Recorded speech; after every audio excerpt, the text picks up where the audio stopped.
This is the intro to Tai Chi video to kind of go over the basic first few steps that we've learned. So when we start the form, we're gonna have our feet together, hands at our sides. And one thing I didn't mention, but I will now, is the posture. So you always wanna have your hips tucked forward. So you're not, sitting like that. Hips tucked forward, shoulders straight, nice straight posture. And when you have your chin level, and they've often described it as, imagine there's a string coming off the top of your head and going straight up. So you're gonna be looking straight forward. You're not like this or like this. So feet together, hands at your sides, nice straight posture. And we're going to bow. And then we're going to bend our knees, pop the left heel up. You're gonna slide it out just to about shoulder width, not too far. You're gonna settle into that nice stance with your knees bent, and we're gonna keep our knees bent for the rest of the form. So what I want you to imagine is you are now in a very low hallway, which is right above your head. And if you pop up, you're gonna bang your head on the hallway, on the ceiling. So when we move in Tai Chi, we're gonna keep our knees bent down here instead of popping up and then stepping and bending them. We're gonna keep them bent for the entire form, okay? That's also a very good quad workout. You're gonna feel that in your legs if you do it right. And if you want more of a workout, bend your knees deeper. If you have bad knees, then just bend them a little bit. The important thing is not to just lock them out straight, okay? So we were here, we bent the knees, we stepped out shoulder width. Now we're gonna do what I've referred to as zombie arms and settle on tabletop, okay? So your tabletop is like you're standing in front of a table that's just about waist height, and you're just imagining that you're resting your hands on that table.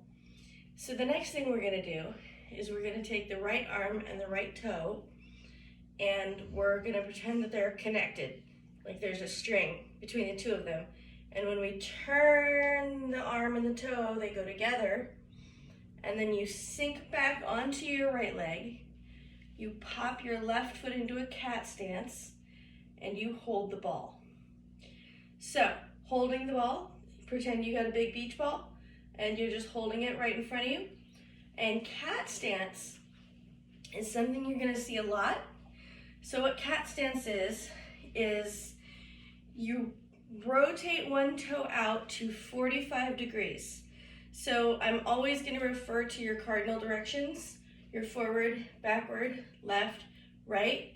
And a lot of things we're gonna do are gonna go off into 45 degrees in different directions, okay? So you rotate that toe out to point diagonally 45 degrees to your right, and then you pick the other foot up and you just put the toe on the ground, or the ball of your foot on the ground. And all of the weight is on your back foot. So this is a cat stance. This is a very common stance in martial arts. And the idea behind this is you want no weight on this foot so that you can kick. So, if you want to test it, just try to pick it up and see if you can balance on the one foot, okay? So let's go over that one more time. So, feet together, hands at our sides. We're going to bow. Bend your knees, slide out, settle in the middle. Zombie arms up, hands on tabletop. Right arm and right toe come up, come across to point 45 degrees, settle back on that right foot, cat stance with the left, and hold the ball. And that's it. So if there's any pieces of those that I didn't go over in class yet, don't worry about it, we will get to it.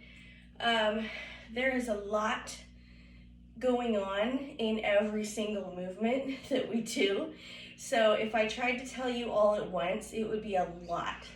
So I usually try to just tell you the very, very basics. And then once you get a handle on that, I'll start adding in more details, okay? So I'm super excited you're with me and doing Tai Chi with me. This is one of my great passions, and I absolutely love to share it with people.